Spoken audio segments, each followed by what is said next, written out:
Team India के धाकड़ गेंदबाज मोहम्मद शमी को लेकर के बड़ा विवाद खड़ा हो गया है। शमी की एक तस्वीर को लेकर के उन्हें जमकर के ट्रोल किया जा रहा है, जिसमें वो एनर्जी ड्रिंक पीते हुए नजर आ रहे हैं, जिसे लेकर के कट्टरपंथी उन्हें टारगेट कर रहे हैं। कह रहे हैं कि रमजान के महीने में शमी ने मैच के लिए रोजा नहीं रखा। एक मौलाना ने तो शमी को शरीयत का मुजरिम और गुनहगार तक कह दिया है। बरेली के मौलाना शहाबुद्दीन रिजवी ने कहा है कि रोजा न रखकर शमी ने बहुत बड़ा गुनाह किया। इस्लाम ने रोज़े को फ़र्ज़ करार दिया है और आकिल बालिग औरत मर्द पर सब पर रोज़ा रखना फ़र्ज़ है, और अगर कोई शख्स जानबूझ करके रोज़ा नहीं रखता है तो निहायत ही गुनहगार है।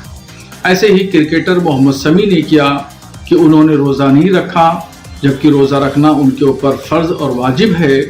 रोज़ा न रख करके मोहम्मद शमी ने बहुत बड़ा गुनाह किया। शरीयत की नज़र में ये मुजरिम है। तो चैंपियंस ट्रॉफी को लेकर के इस समय शमी का पूरा फोकस मैच पर रहना बेहद जरूरी है, लेकिन कट्टरपंथियों को ये नहीं दिखाई दे रहा। वो उनके रोजा नहीं रखने पर सवाल उठा रहे हैं। हालांकि जिस मौलाना शहाबुद्दीन ने शमी को रोजा नहीं रखने पर गुनहगार बताया, उन्हें दिल्ली के मौलाना अरशद ने जवाब दिया है। उन्हें बताया कि सफर के दौरान रोजा रखने को लेकर के इस्लाम का क्या हुक्म है। तो ये बड़ी नादानी की बात है, क्योंकि लोगों को इस्लाम के बारे में बहुत ज़्यादा मालूमात नहीं है। इस्लाम हर मसले का हल जो है बतलाने का नाम है। एक ऐसा मज़हब है जिसके पास दुनिया के तमाम तर मसाइल का हल मौजूद है। इस्लाम मुश्किलात में आसानियाँ पैदा करने का नाम है। इस्लाम इंसान को तारीकियों से रोशनी में लाने का नाम है। इस्लाम जब इंसान परेशान हाल होता है तो उसको आसान ज़िंदगी जो अता करने का काम करता है। तो सबसे पहली चीज़ जो है, इस चीज़ को समझना चाहिए। लोगों को मालूमात नहीं है, इस वजह से जो वो इस तरह की बातें कर रहे हैं। तो देखिए, 9 मार्च को चैंपियंस ट्रॉफी का फाइनल है और उससे पहले कट्टरपंथियों की एक बड़ी जमात शमी के पीछे पड़ चुकी है। उन्हें लगातार ट्रोल किया जा रहा है, शमी के ईमान पर सवाल उठा रहे हैं। ऐसे लोगों को योगी सरकार के पूर्व मंत्री और अपने जमाने में जाने माने क्रिकेटर रहे मोहसिन रजा ने कड़ा जवाब दिया है। देखिए, ये बंदे और अल्लाह के बीच का मामला है। इसमें मुल्ला को बोलने की जरूरत नहीं है, क्योंकि वो अपना राष्ट्र कर्तव्य निभाने के लिए गए हुए हैं और धर्म हमारा इसकी इजाजत देता है, क्योंकि हमारे दीन में जबरदस्ती नहीं है। और मुल्ला जी कह रहे हैं माफी मांगिए, आपने गुनाह किया है। तो गुनाह तो आपने किया है ये बोलकर, क्योंकि आपको बोलने का अधिकार नहीं था, आपको दीन के बारे में मालूमात नहीं है। तो इसलिए आपने जब ये बोला तो अब आपको माफी मांगना चाहिए पूरे देश से। महाराष्ट्र में औरंगजेब प्रेम पर अबू आजमी की मुश्किलें बढ़ चुकी हैं। महाराष्ट्र विधानसभा से अबू आजमी को सस्पेंड कर दिया गया है और अब उनके ऊपर गिरफ्तारी की तलवार लटक रही है। इसे लेकर के सीएम देवेंद्र फडणवीस ने साफ कह दिया है कि अबू आजमी को जेल भेजेंगे। तो वहीं महाराष्ट्र के डिप्टी सीएम एकनाथ शिंदे ने कहा कि किसी समझदार के लिए इशारा ही काफी होता है। अरे बाबा, ये तो पहली स्टेप है। अभी उनको ये इशारा दिया है, समझने वाले को इशारा काफ़ी है। इसमें समझकर उनको समझदारी से काम करना चाहिए बस। इसके बाद अगर कुछ गलती करते तो महाराष्ट्र माफ नहीं करेगा।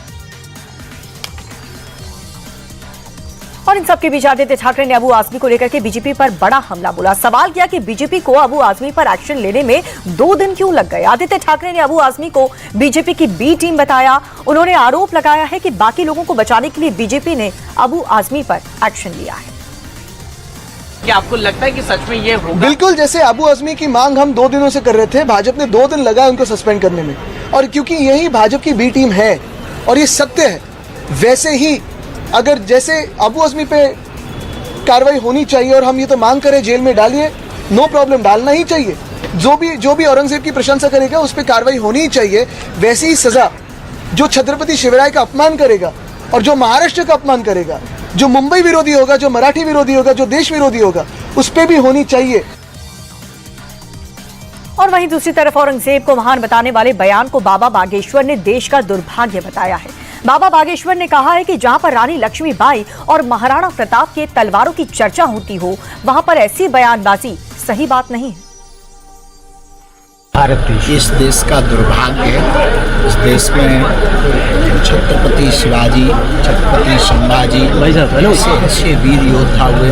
महाराणा प्रताप की तलवारों की चर्चा है, रानी लक्ष्मीबाई की चर्चा है, फिर भी इस देश में औरंगजेब महान बताया जाता है। तो निश्चित रूप से औरंगजेब महान बताना दुर्भाग्य है। लेकिन अब हिंदू जाग रहा है, इस देश की भयार बदल रही है, दिशा और दशा दोनों बदल रही है।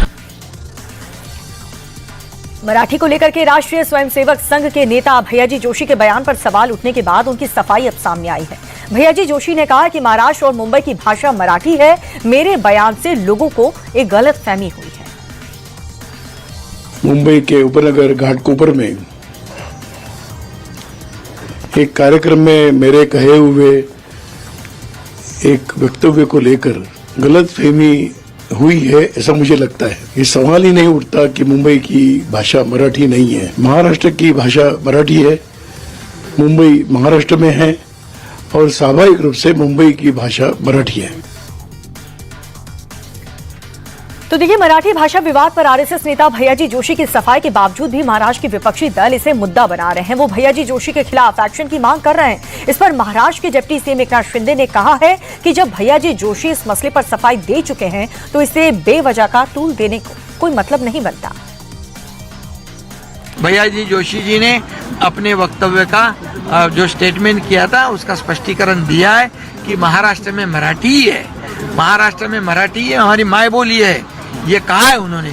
अभी विपक्ष से मेरी मांग है या विनती है कि उन्होंने अभी ये मराठी के ऊपर राजकारण करना, राजनीति करना बंद करें।